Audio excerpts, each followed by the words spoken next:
Hello everyone, welcome to boot chemistry. Electrochemistry के आज के लेक्चर में हम डिस्कस करने वाले हैं कॉमर्शियल सेल्स के बारे में, या कॉमन लैंग्वेज में हम बोलते हैं बैटरीज। तो अब तक हमने डिस्कस किया है इलेक्ट्रोकेमिकल सेल के बारे में।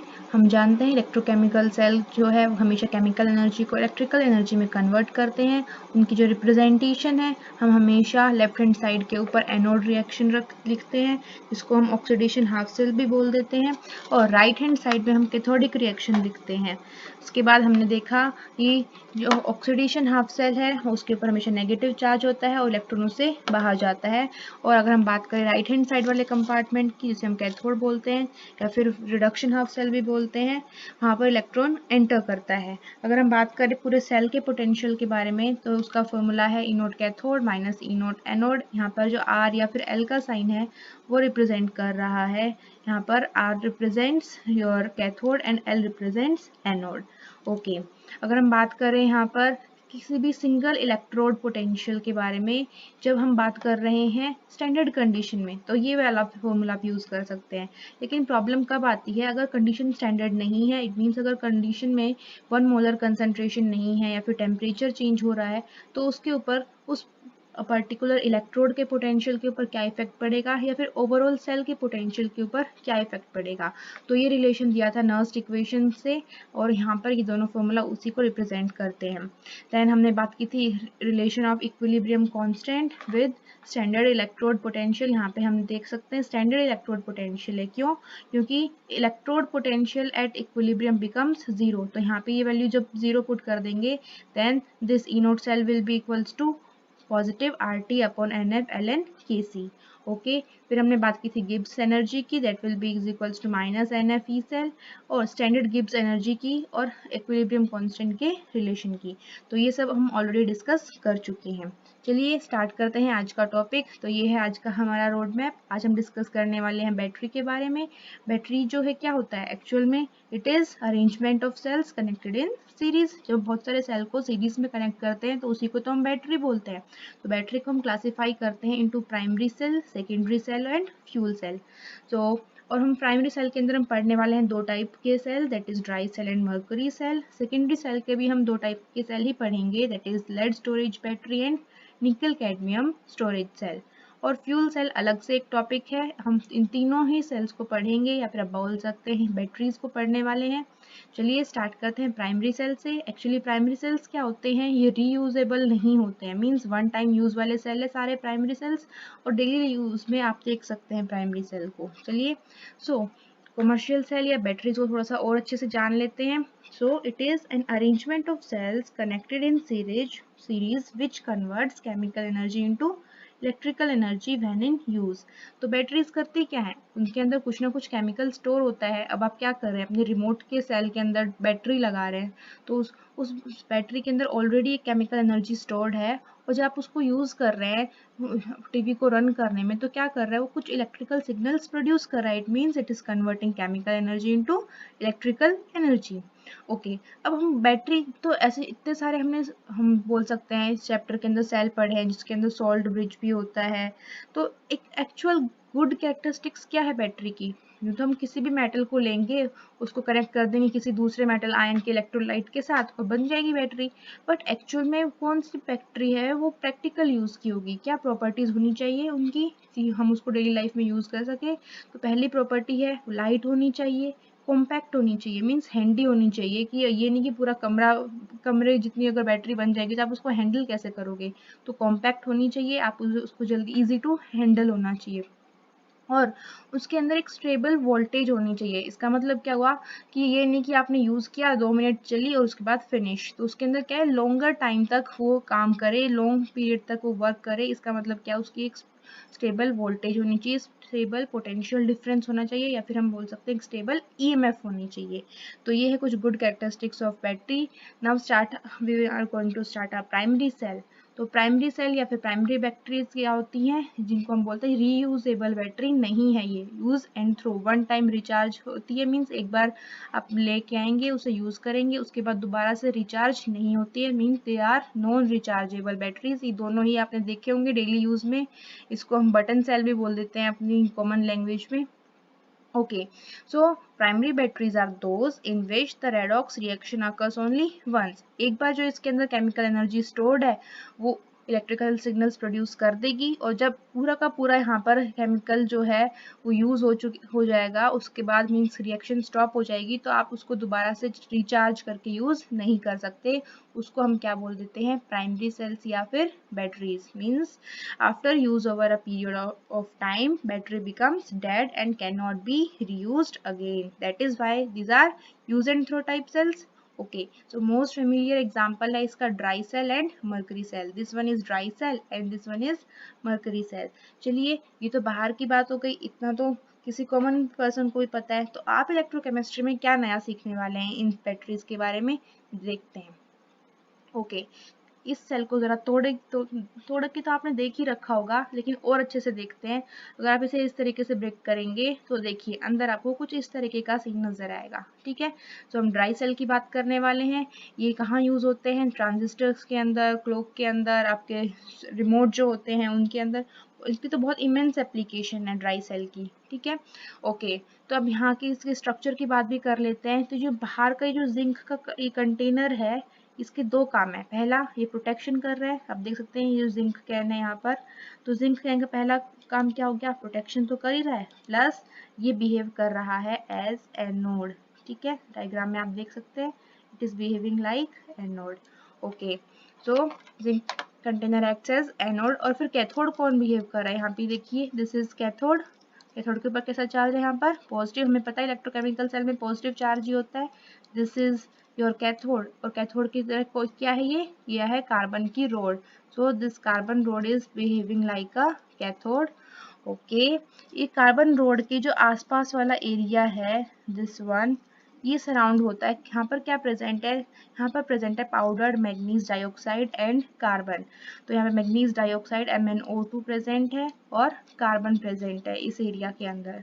ठीक है, so this here it is written carbon, या फिर हम बोल सकते हैं graphite. Graphite is nothing but carbon. क्या फॉर्मूला होता है ग्रेफाइट का, C।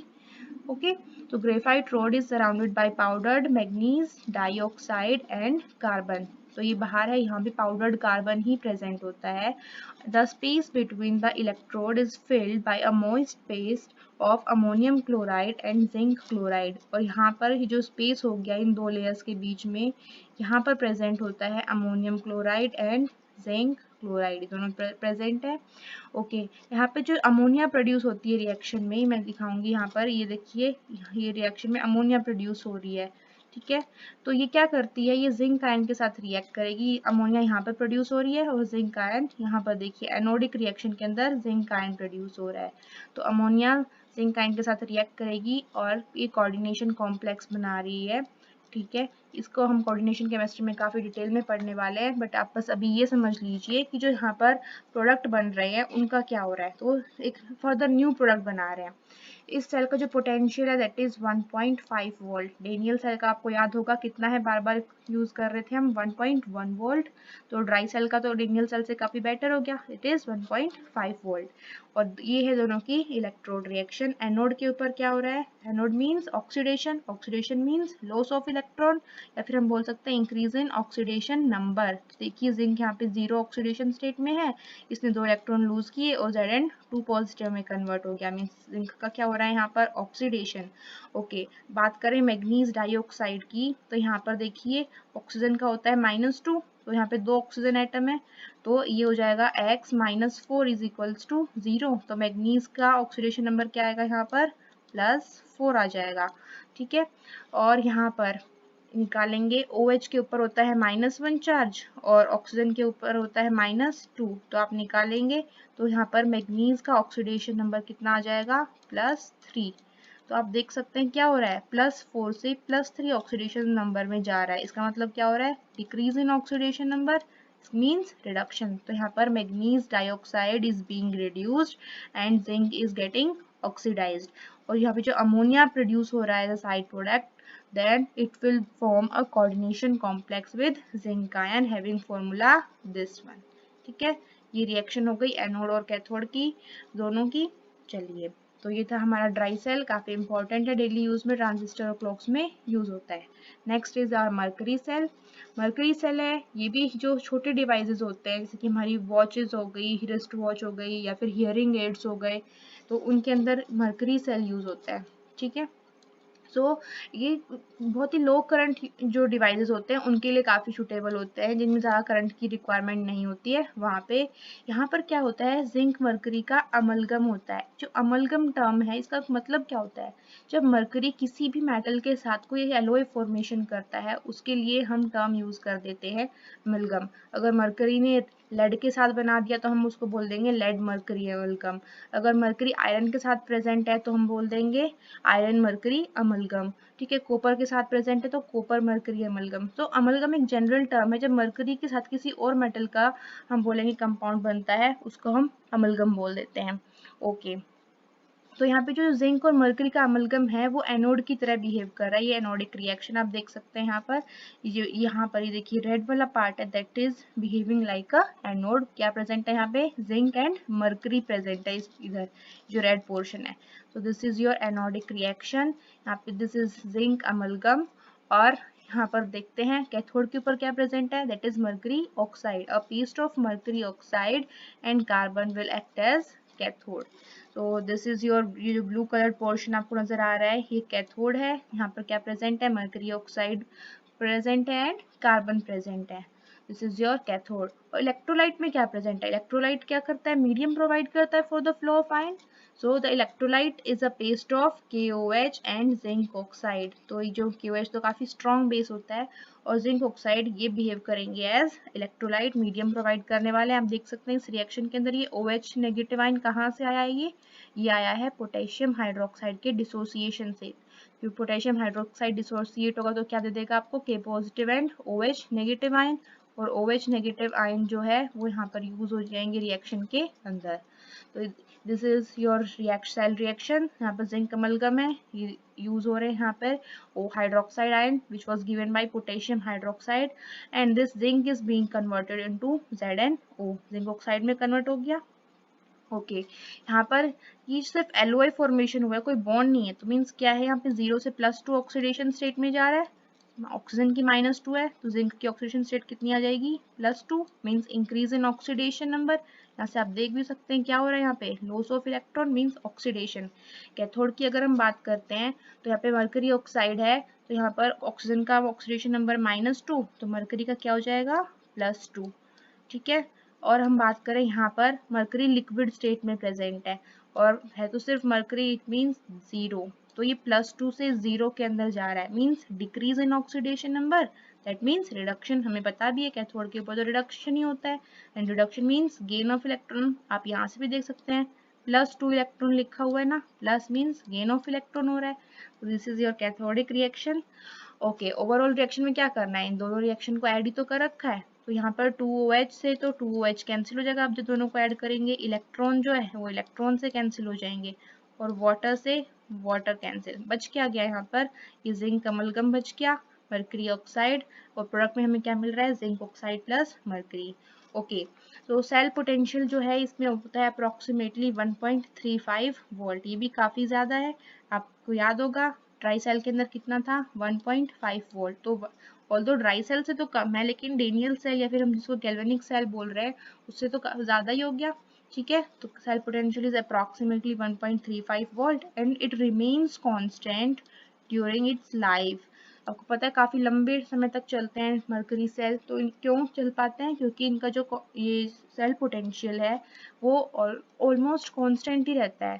और ऐसा क्यों होता है, आप देख सकते हैं जो ओवरऑल सेल रिएक्शन के अंदर क्या कोई आयंस दिख रहे हैं आपको, इसीलिए because as the overall cell reaction does not involve any ion in solution whose concentration can change during its lifetime। हमें पता है आयंस जो होते हैं उन्हीं की तो कंसंट्रेशन चेंज होती है, और हम ओवरऑल अगर आप सेल रिएक्शन देखें तो यहाँ पर कोई भी आयन प्रेजेंट नहीं है, सॉलिड में प्रेजेंट है ये। ठीक है, इसीलिए इनकी कंसंट्रेशन चेंज नहीं होती, that's why they have a stable voltage, जल्दी से फ्लक्चुएट नहीं करती है। Okay, next is our secondary batteries. अब सेकेंडरी बैटरीज, इन्वर्टर बैटरी तो सबने देखी है, मुझे नहीं लगता कि ऐसा कोई होगा जिसको नहीं पता कि इन्वर्टर बैटरी कैसी दिखती होगी। तो कैसी है वो? रिचार्जेबल बैटरी होती है, rechargeable sealed lead acid battery, right. तो सेकेंडरी सेल क्या होते हैं? दीज आर रीयूजेबल सेल, दोबारा इसको यूज कर सकते हैं। और अगर आप ये बोले कि नहीं हमने नहीं देखी है, तो डोंट से कि आपने फोन की बैटरी नहीं देखी है। तो फोन की बैटरी भी क्या होती है? रिचार्ज होकर की जाती है, आप यूज कर रहे हैं, डिस्चार्ज हो गई, उसको दोबारा से फिर आप रिचार्ज कर लेते हैं चार्जिंग पे लगा के। तो क्या है वो भी? Rechargeable battery. It means it is an example of secondary cell, secondary battery का एग्जाम्पल हो गया। Okay, so it can be recharged by passing current through it in the opposite direction। जब आप उसे यूज कर रहे हैं उस बैटरी को, तो उस टाइम वो इलेक्ट्रोकेमिकल सेल की तरह बिहेव कर रही है। मीन्स जिसके अंदर केमिकल प्रेजेंट है उसकी एनर्जी यूज की जा रही है to convert into electrical energy, electrical signals जो कि आप स्क्रीन के ऊपर देखते हैं, है ना। लेकिन जब आप उसको रिचार्ज कर रहे हैं उस टाइम क्या है? आपने क्या किया? प्लग लगा दिए, चार्जर से कनेक्ट कर दिया, तो वहां से वो इलेक्ट्रिसिटी आ रही है और वहां पर केमिकल एनर्जी की फॉर्म में स्टोर हो रही है। तो इसमें क्या हो रहा है? रिचार्जिंग के अंदर डायरेक्शन करंट की अपोजिट हो जाती है। That is why it is written it can be recharged by passing current through it in opposite direction so that it can be used again। Okay, a good secondary cell can undergo a large number of discharging and charging cycle। आपको पता ही है, आप तो daily basis पे अपने phone को recharge करते हैं। इनफैक्ट इन्वर्टर भी इतनी बार लाइट जाती है आती है, तो काफी साइकिल्स में अपना रिचार्जिंग होती रहती है, काफी लंबी ड्यूरेशन होती है इनकी। ऐसा नहीं कि एक दो बार यूज किया और फिर खराब हो गया, that is not the case. Okay, so most common and most important secondary cell is lead storage battery, जो कि यूज होते हैं ऑटोमोबाइल्स के अंदर और इन्वर्टर्स के अंदर। जो हमारे कार्स या ट्रक्स की जो भी इंजन हैं उन सब में बैटरी यूज होती है। सेल्फ स्टार्ट करने का सिस्टम तो आजकल हर उसमें ऑटोमोबाइल में है। तो कैसे होता है वो? उसमें भी तो बैटरी की यूज होगी। तो this is your lead storage battery, और इसी को थोड़ा सा खोल के दिखाया गया है यहाँ पर कि क्या क्या यहाँ पर एनोड कैथोड है, किस तरीके से प्लेट्स लगाई हुई है। चलिए अब थोड़ा और डिटेल में स्टडी करते हैं लेड स्टोरेज बैटरी को।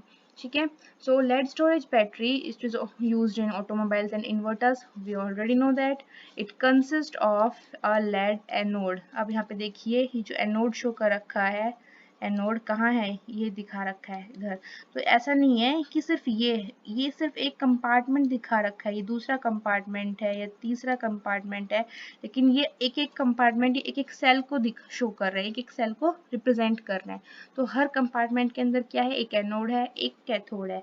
एनोड कौन है यहाँ पर? लेड है। ठीक है, ये जो आपको ग्रिड्स दिखाई दे रही है, पूरी लाइंस नजर आ रही है इस तरीके से, ये जो ग्रिड्स ऑफ लेड है इसके अंदर क्या प्रेजेंट है? लेड ऑक्साइड प्रेजेंट है, and that is behaving as cathode. देखिए यहाँ पे ऊपर से भी काट के दिखा रखा है, ये जो कैथोड नजर आ रहा है आपको, दिस इज, ये पूरी ग्रिड थी यहाँ से इस तरीके से स्ट्रेट लाइन। ठीक है, तो ये कैथोड की तरह बिहेव कर रही है। और इसके अंदर क्या प्रेजेंट होता है? Sulphuric acid. कितना परसेंट है? 38% सल्फ्यूरिक एसिड प्रेजेंट है।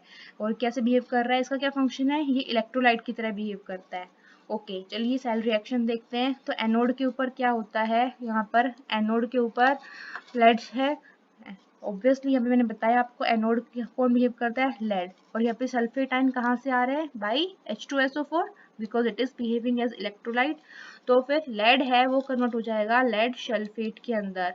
और आप देख सकते हैं यहाँ पर इसकी ऑक्सीडेशन स्टेट 0 है और इसके अंदर लेड की ऑक्सीडेशन स्टेट है +2, और इसने क्या किया है? 2 इलेक्ट्रॉन को लूज किया है। That's why it is an oxidation reaction and that's why it is behaving as anode. Okay, cathode पे देखें तो यहाँ क्या हो रहा है? लेड ऑक्साइड है, that is reacting with sulphate ion and is being converted into lead sulphate. यहाँ भी लेड सल्फेट में ही कन्वर्ट हो रहा है, but here lead oxide is behaving as cathode. चलिए आप ये जो रिएक्शन है, यहाँ पे एच आयन भी प्रेजेंट है। फ्रॉम कहाँ से I H ion? Obviously H2SO4 से ही आएंगे, that will dissociate into H ion and SO4 2 negative, that is sulphate ion. मैं आपको बता रही हूँ इलेक्ट्रोकेमिस्ट्री का जो बैटरी वाला पार्ट है, इसे 3 मार्क क्वेश्चन जरूर आता है बोर्ड एग्जाम में, तो आप इसे बिल्कुल लाइट नहीं लेंगे। और बैटरी में सबसे इम्पोर्टेंट है लेड स्टोरेज बैटरी। तो इसकी जो ये रिएक्शंस है ये 3 मार्क्स पे क्वेश्चन पूछ लिया जाता है। तो ये छोड़ने का ये टॉपिक बिल्कुल भी आप रिस्क नहीं लेंगे, पूरा अच्छे से करके जाएंगे इस टॉपिक को। और लेड स्टोरेज बैटरी और फ्यूल सेल्स है, ये तो बिल्कुल आपको टिप्स पे होना चाहिए इनकी एनोड कैथोड की रिएक्शन, क्योंकि ये बोर्ड एग्जाम में ज़रूर पूछी जाती है, तो वो भी 3 मार्क्स में। चलिए, इतना कोई मुश्किल नहीं है, आप देख सकते हैं तो 3 रिएक्शन याद करने में कितने एफर्ट्स डालने पड़ेंगे आपको, है ना। तो ऑल्दो 3 तो नहीं है, हर सेल की रिएक्शन आपको याद करनी चाहिए, कुछ भी आ सकता है इनमें से, एक रिएक्शन तो पक्का ही आती है। Okay, on charging the battery the reaction is reverse. अब ये तो कब की बात हो रही है, जब यहाँ पर रिचार्ज कर रहे हैं। अब इसको रिचार्ज करना तो क्या होगा, प्रोडक्ट है वो रिएक्टेंट में, जो रिएक्टेंट है वो प्रोडक्ट साइड में। So on charging the battery the reaction is reversed and lead sulphate on the anode and cathode is converted into lead and lead oxide respectively. अब क्या होगा, ये जो है अभी आपको इस रिएक्शन में क्या दिख रहा है, that lead sulphate is product. जब बात करेंगे यहाँ पर रिचार्जिंग की, तो आपको एरो कुछ इस तरीके से दिखानी होगी, means this lead sulphate will behave as reactant and your lead and lead oxide will behave as product, तो ये प्रोडक्ट बन जाएंगे। तो ये जो हो जाएगी आपकी चार्जिंग की साइकिल हो जाएगी। अभी ये यूज हो रही है, इसका मतलब ये इलेक्ट्रोकेमिकल सेल की तरह यूज कर रहे हैं ना हम इसको, तो ड्यूरिंग यूसेज यहाँ पर ये बिहेव कर रहा है एज एन इलेक्ट्रोकेमिकल सेल। जब ये इलेक्ट्रोलिटिक सेल की तरह बिहेव करेगा तो रिएक्शन रिवर्स हो जाएगी, तो जो यहाँ पर प्रोडक्ट है वो रिएक्टेंट में कन्वर्ट हो जाएगा। तो इनको आप रिएक्टेंट साइड पे लिखेंगे और इनको आप प्रोडक्ट साइड के ऊपर लिखेंगे। चलिए, तो ऐसा भी हो सकता है क्वेश्चन के अंदर आपसे चार्जिंग की रिएक्शन पूछ ली जाए, तो इसका आप ध्यान रखेंगे, एक कॉमन सेंस है। आई होप आपको क्लियर है। Okay, next secondary battery is nickel cadmium cell. तो अच्छी बात यह है कि ज़्यादा कुछ आपको इसके लिए एनोड और कैथोड की रिएक्शन अलग से करने की ज़रूरत नहीं है, बस ये है इसका लॉन्गर लाइफ टाइम होता है लेड स्टोरेज बैटरी से। लेकिन ज़्यादा यूसेज क्यों नहीं है इसका, क्योंकि ज़्यादा एक्सपेंसिव है और सब अपनी पॉकेट को पहले देखते हैं। So it is more expensive to manufacture, इसको बनाना भी काफ़ी महंगा पड़ेगा। ऑब्वियसली अगर बनाने में ज़्यादा मटेरियल यूज़ हो रहा है, बनाना एक्सपेंसिव है, तो फिर आपके लिए खरीदना भी एक्सपेंसिव हो जाएगा। This is the overall cell reaction for nickel cadmium cell. तो यहाँ पर क्या हो रहा है देख सकते हैं, ये पॉजिटिव प्लेट नजर आ रही है आपको, दिस इज पॉजिटिव प्लेट, यहाँ पर सेपरेटर है, and this is negative plate. आपके दिमाग में क्वेश्चन आ सकता है कि हमने जो सॉल्ट ब्रिज है वो पढ़ा था इतना, उसके बाद ये आपको सोल्ट ब्रिज क्यों नज़र नहीं आ रहा है। एक्चुअली में सोल्ट ब्रिज को थोड़ा रिप्लेस किया गया, और ऐसा क्यों किया गया है, अगर आपको याद हो तो अभी अभी हमने पढ़ा था गुड कैरेक्टरिस्टिक्स ऑफ बैटरी, और उसके अंदर क्या था पॉइंट, कॉम्पैक्टनेस। एक्चुअल में क्या होता है कि सोल्ट ब्रिज अगर पूरा यूज़ करेंगे तो सेल जो है, या फिर हम बोलेंगे बैटरी काफ़ी बड़ी बन जाती है, काफ़ी बल्की हो जाती है, और उसको फिर हैंडल करना मुश्किल हो जाता है। तो सोल्ट ब्रिज को रिप्लेस किया जाता है कुछ मेम्ब्रेन टाइप सिस्टम से, जिससे कि आयंस का फ्लो रहे, ठीक है। तो इसीलिए आपको यहाँ पर सॉल्ट ब्रिज नज़र नहीं आ रहा है, लेकिन फंक्शन हाँ पूरा कंप्लीट किया जा रहा है सॉल्ट ब्रिज का भी।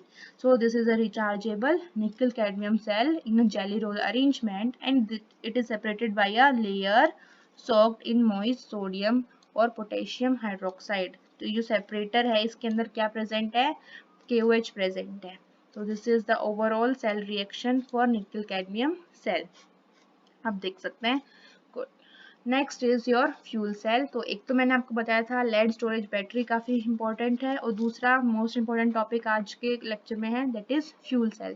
तो फ्यूल सेल जो है, हमने प्राइमरी बैटरीज की बात की, सेकेंडरी बैटरीज की बात की, फ्यूल सेल को हमने अलग से क्यों कंसिडर किया है, क्योंकि ये एक्चुअल जो आप इलेक्ट्रोकेमिकल सेल बोल रहे हैं उनके कंसेप्ट पे तो चल रहा है, लेकिन ये चार्जिंग रिचार्जिंग वाला कंसेप्ट नहीं है इसके अंदर।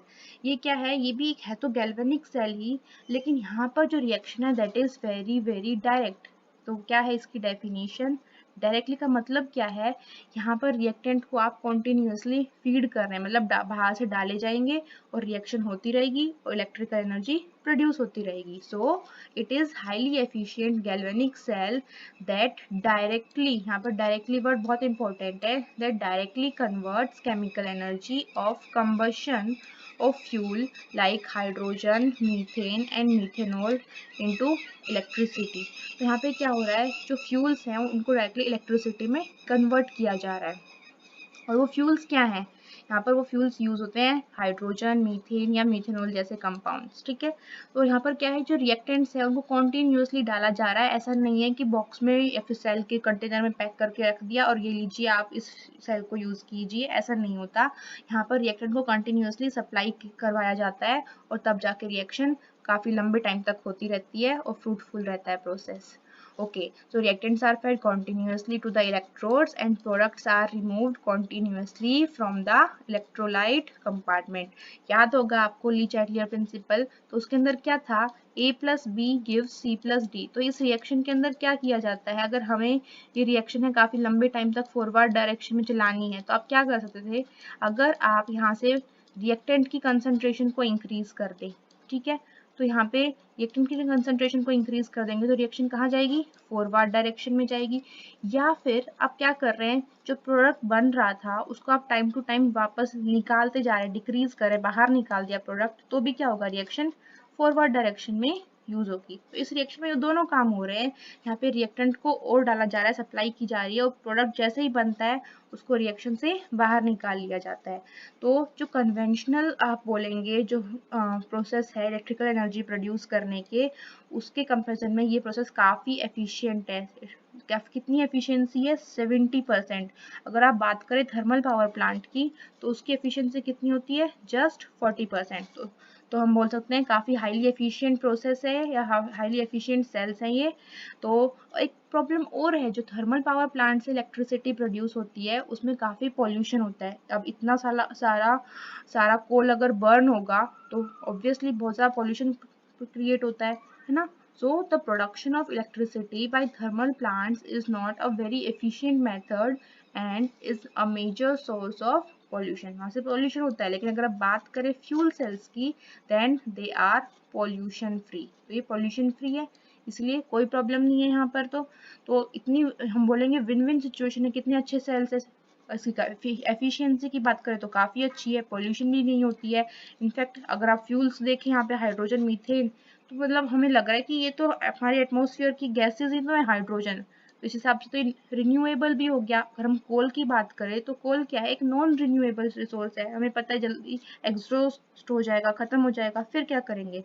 इतना अच्छा अगर सेल है तो फिर हम इसको कॉमर्शियल पर्पज पे यूज क्यों नहीं कर रहे आज की डेट में इलेक्ट्रिसिटी प्रोड्यूस करने के लिए। After all it is an electrochemical cell, it means chemical energy को किस में कन्वर्ट कर रहा है, ये यहाँ पर इलेक्ट्रिसिटी में कन्वर्ट कर रहा है ना। Chemical energy will be converted into electricity, और इलेक्ट्रिसिटी का तो हमें बहुत यूसेज है, बहुत कंजप्शन कर रहे हैं, तो फिर क्यों नहीं यूज हो पा रहा। क्या प्रॉब्लम्स है इसकी, पहली प्रॉब्लम है कि हाँ इस सेल के अंदर जो इलेक्ट्रोलाइट यूज होता है वो हाईली कोरोसिव है, तो हम इसे यूज नहीं कर सकते। बता देती हूँ, KOH यूज होता है और KOH हाईली कोरोसिव इलेक्ट्रोलाइट है। इनफैक्ट अगर आपने ह्यूमन बॉडी को KOH सॉल्यूशन में डाल दिया तो फुल्ली डिकम्पोज हो जाती है, पूरी डिस्ट्रॉय हो जाती है। इसीलिए ये इसको काफ़ी पर्पस, मतलब कि हम बोल सकते हैं डेंजरस पर्पस में यूज़ कर लेते हैं। जिनकी क्रिमिनल माइंड होती है वो कर सकते हैं, KOH को यूज़ करके ह्यूमन बॉडी तक को डिकम्पोज कर देते हैं। तो क्या है, KOH काफ़ी कोरोसिव इलेक्ट्रोलाइट है। दूसरा क्या है, काफ़ी कॉस्टली होता है। आपको क्या लगता है हाइड्रोजन एटमॉस्फेयर में मिलती है, इसको कैच कर लेंगे? अब ऐसा नहीं है, बहुत ही हम बोलेंगे कॉस्टली प्रोसेस होता है। कैटलिस्ट जो होंगे वो उसके लिए भी, इनफैक्ट रिएक्टेंट को भी हैंडल करना, ठीक है। गैस है, गैस को हैंडल करना ऑब्वियसली काफ़ी मुश्किल काम है। कोयला है, कोल है, दैट इज़ अ सॉलिड, आप इजीली उसको हैंडल कर सकते हैं।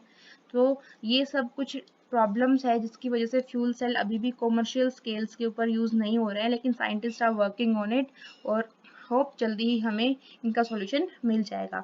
चलिए अब हम बात करते हैं रिएक्शन की, क्योंकि आपसे क्वेश्चन यहाँ से नहीं आएगा, क्वेश्चन आएगा इसकी रिएक्शन से। So this is your hydrogen oxygen fuel cell. तो हाइड्रोजन ऑक्सीजन फ्यूल सेल के अंदर क्या क्या है यहाँ पर देखेंगे। यहाँ पर एनोड आपको नजर आ रही है, यहाँ पर देखिए हाइड्रोजन फीड हो रही है कॉन्टिन्यूसली। मैंने बताया ना, यहाँ पर जो रिएक्टेंट्स है वो कॉन्टिन्यूसली फीड की जाएंगे। बाहर से हाइड्रोजन की सप्लाई की जा रही है, इस साइड से ऑक्सीजन की सप्लाई की जा रही है। बीच में यहाँ पर आप देख रहे हैं ये पोर्शन, ये वाला, ये क्या है, यहाँ पर इलेक्ट्रोलाइट प्रेजेंट है। कौन सा, highly corrosive KOH, potassium hydroxide electrolyte present है यहाँ पर। Okay, so in this cell hydrogen and oxygen are bubbled through porous carbon electrodes into concentrated aqueous sodium hydroxide solution। अब यहाँ से बबलिंग हो गई है, रिएक्टेंट पहुंच चुके हैं एनोड और कैथोड के कंपार्टमेंट के ऊपर। अब क्या होगा, कैटलिस्ट का क्या काम करता है, सरफेस एरिया प्रोवाइड करता है और रिएक्शन को स्पीड अप करता है। So catalyst like finely divided platinum, platinum काफी महंगा कैटलिस्ट है, और पैलेडियम भी, और palladium metal are incorporated into the electrode for increasing the rate of reaction. तो मैंने बताया अभी आपको कैटलिस्ट क्या करता है, रिएक्शन की स्पीड को इंक्रीज कर देता है। तो यहाँ भी वही काम कर रहे हैं कैटलिस्ट। क्या कैटलिस्ट है, क्या यहाँ पर platinum and palladium very costly catalyst are used in this reaction. Okay, अब हम देख लेते हैं कैथोड के ऊपर क्या हो रहा है। दिस इज योर कैथोड, और कैथोड की साइड से ऊपर क्या पंप किया जा रहा है यहाँ पर, ऑक्सीजन, राइट। तो ऑक्सीजन है और वो कन्वर्ट हो रहा है हाइड्रोक्साइड आयन के अंदर। ओके, अगर हम बात करें यहाँ पर कैथोड की, ये तो हो गया ऑक्सीजन कन्वर्ट हो गया OH नेगेटिव में। यहाँ पर इसका ऑक्सीडेशन नंबर क्या है ऑक्सीजन का, न्यूट्रल है ना, 0, अपने साथ ही बाइंड एलिमेंटल फॉर्म में, और OH नेगेटिव के अंदर -2 है। इसका मतलब decrease in oxidation number means reduction, और रिडक्शन कहाँ पे होता है, कैथोड पे, that is why it is cathodic reaction. अगर आप एनोड की बात करें, यहाँ पर एनोड पे क्या हो रहा है, हाइड्रोजन फ्यूल हो रहा है, यहाँ पर हाइड्रोजन डाला जा रहा है, तो हाइड्रोजन फीड हुआ और हाइड्रोजन किस में कन्वर्ट हो गया है, वाटर के अंदर। हाइड्रोजन यहाँ पर तो एलिमेंटल स्टेट में था, मीन्स ऑक्सीडेशन स्टेट 0 थी, और यहाँ पर क्या है इसकी oxidation state +1, means there is an increase in oxidation state, that is why it is an oxidation reaction and it is occurring at anode। अगर आप ओवरऑल मीन्स दोनों रिएक्शन को आप ऐड कर देंगे, एनोड और कैथोड रिएक्शन को, तो कैंसिल आउट कीजिए, इलेक्ट्रॉन से इलेक्ट्रॉन कैंसिल, यहाँ से हाइड्रोक्साइड आयन से हाइड्रोक्साइड आयन कैंसिल, बच क्या गया, वाटर है, ये भी यहाँ से 4 वाटर के मॉलिक्यूल्स है, 2 ही बचेंगे।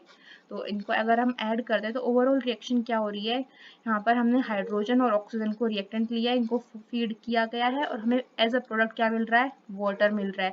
और आपको पता है, हम बोल सकते हैं तो बहुत ही अच्छी बात है, वाटर तो बिल्कुल हम बोल सकते हैं हार्मफुल नहीं है, इनफेक्ट यूजफुल प्रोडक्ट है।